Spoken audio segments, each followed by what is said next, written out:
So we got a request from a friend. Hey, girl!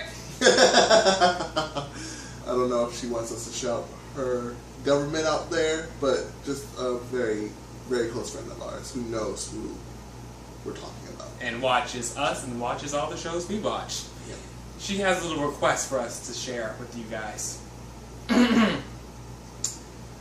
On behalf of myself and several other sisters, we are prepared to walk if Shonda kills White Bay Jake Ballard, aka Bay Ballard. She will leave us no choice but to boycott Scandal. And there you have it. Hey guys, welcome to Outsider Business with... I'm One Man, One Life, aka Never Gonna Be Olivia Pope. And I'm Drigo Eiffel Tower Wild. Let's start the show.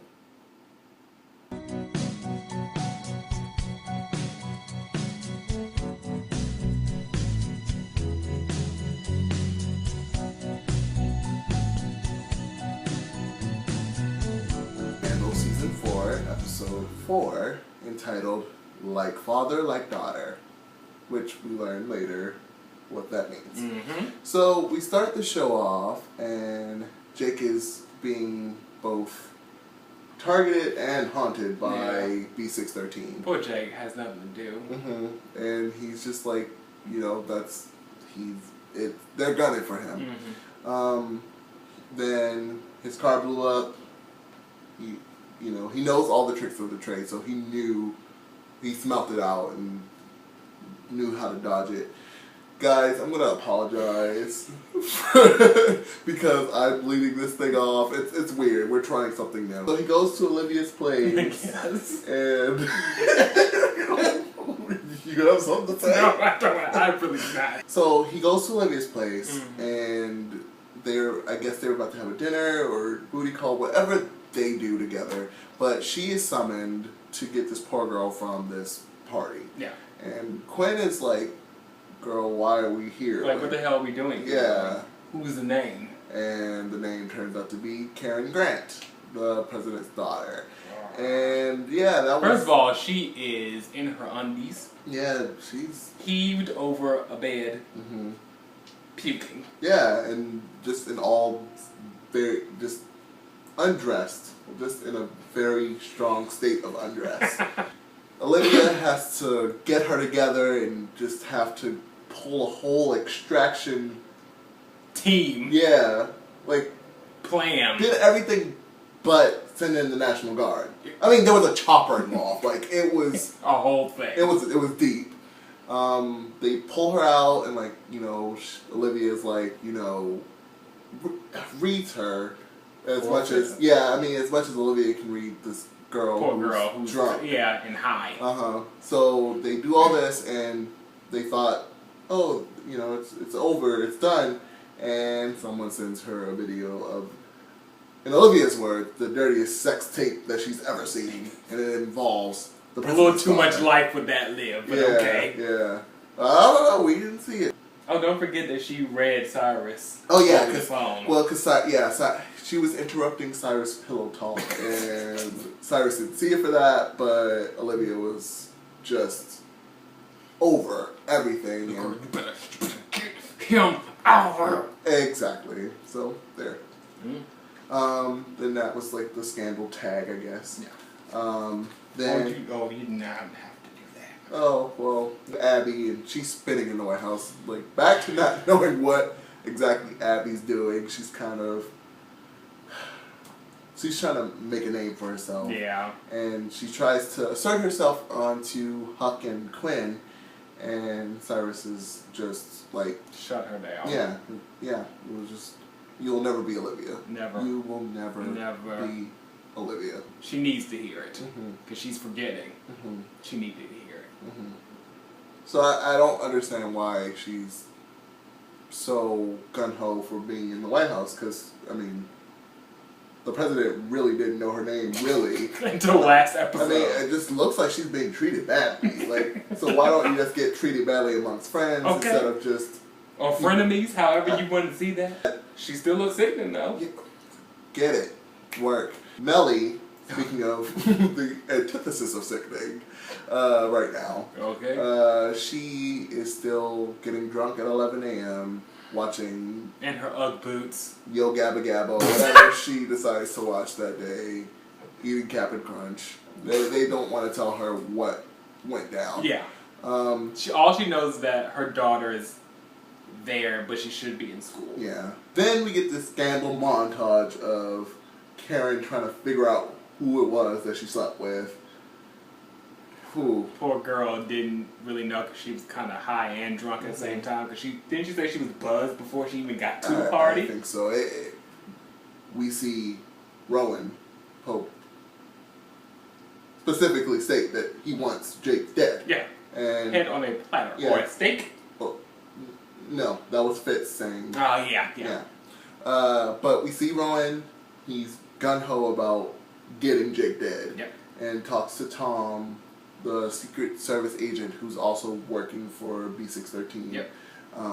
And he's like, girl, okay, you're my favorite, but if you don't play your cards right, then you're no longer my favorite. I mean, he went the long way around to say that, but pretty much he said, do it or you're dead. Pretty much within 3 seconds of Rowan getting up, Jake sat back down and told Tom, hey, girl. yeah, I know you're gunning for me. I need you to stop. Let's figure something out. Just put a pin in that. Like, I know you want to kill me, girl, but just, wait for, 2 seconds. Listen to me. Exactly. After that, we finally see Liv and Fitz reunite. But she doesn't have the stomach to tell him that Jake went with her. And I was like, Olivia, I am so pissed at you right now. Yeah, so that happened. Jake wants Rosen to leak the B613 files should he die, because he knows that they're cornering him. Yeah.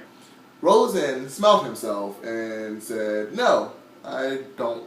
It would go against the morals that I have encountered once I... Which his morals have been a little shaky, but for a couple episodes. Yeah, so Jake reminded him that he is to be feared, because he's not just... Jake ain't here for you and your morals right now. Exactly. That's almost what he said. Yeah, I mean, almost his exact words. So Rosen, of course, said, okay, you got it. And gave him the files. Or the key, so he can get the files. Yeah. Melly sees Liv and flips out and demanded that Liv be removed from the situation, that she has no business around her family, and I'm the mother, and then which Fitz interrupted her and said, okay, you have not been a mother since our son died, and you abdicated. You turn in your papers.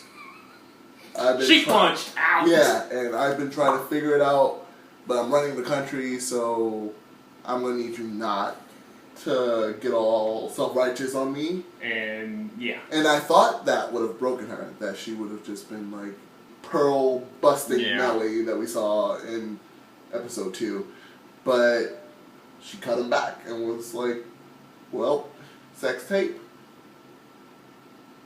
Like father, like daughter. Then we see Quinn going full Huck and, getting answers. Yeah. From this guy working at some bistro. One of the 4 possible guys that the daughter slept with. Exactly. So he gave the names because Quinn is now scary. Okay. And she gives the answers to Liv. Liv gets the parents together, and they want money.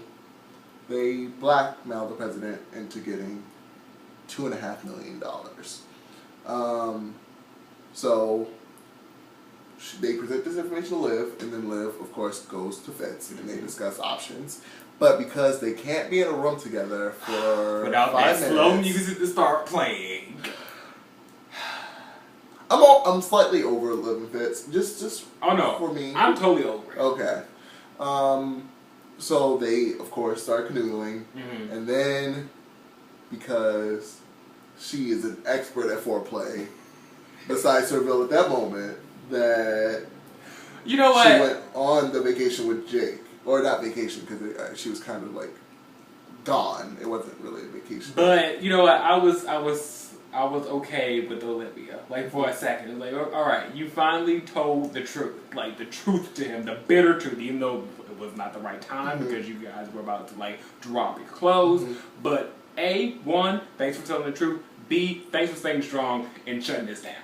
I mean, but did she really though? I think it's just always, it's never the end. No, it's never. But at least for that moment, I gave her a 10. After that, Fitz proceeded to have a temper tantrum, like he often does when he doesn't get his way. Always. That'll come up later. But he has a temper tantrum and said, take the money, go handle it, do what you do best.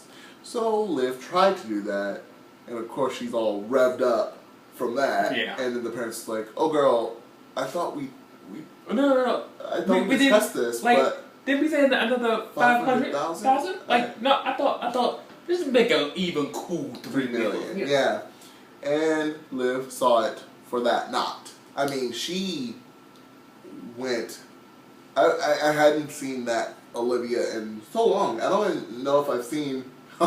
That's the reading. Yes. Yeah.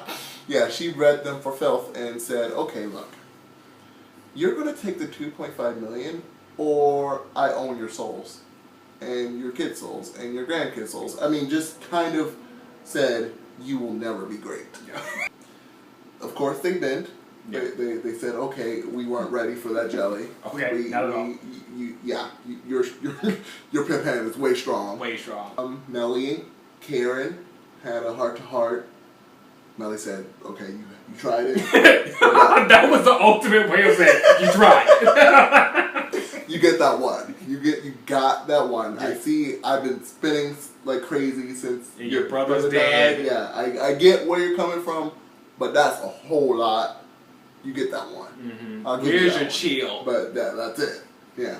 She asked where her chill was. And then Karen asked if she's okay. And we never got an answer. We never got an answer because Lord knows with Melly. We'll see. Fitz gets the news that there's been some shady dealings with one of his Secret Service agents that turns out to be Tom, which is, of course, the agent that's working with B613. And Tom is alerted by this, and he calls Jake. Jake says, tell the truth, because you're already up. Yeah. And he was like, I got you. Mm-hmm. Like, just tell the truth.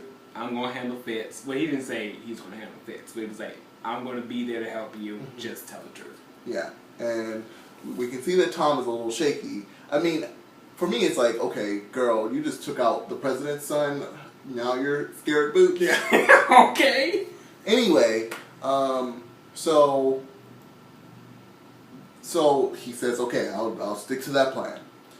But of course, Fitz calls in Rowan Pope, and we know that Rowan Pope is first to everything. Rowan Pope shows up, and before Jake could talk to Fitz, well, actually, Jake was there to talk to Fitz, but Fitz, because he's banging Olivia, decides that he didn't want to talk to him. Mm-hmm. He was all pissy because Olivia told him the truth. Exactly. So Fitz goes to the room where Tom is being interrogated by Rowan, and Rowan, of course, drags out a false confession that Jake delivered the order, which is exactly what Fitz wanted to hear. Yeah. I mean, of course, he didn't want to hear that his son got killed, but he knew that already. Yeah. He just he wants the person. He wants a reason to put Drake's head on a platter. Yeah, he wants him dead, and that was scandal for this week, pretty much. So, Jake's in prison, Rowan's on top, and Olivia's left hanging. Is Jake with you? That's what we. Is Jake with you? Oh gosh, Olivia, will you ever win? Rhiannon. Yay! I guess we'll see you guys next week. Next week. Bye.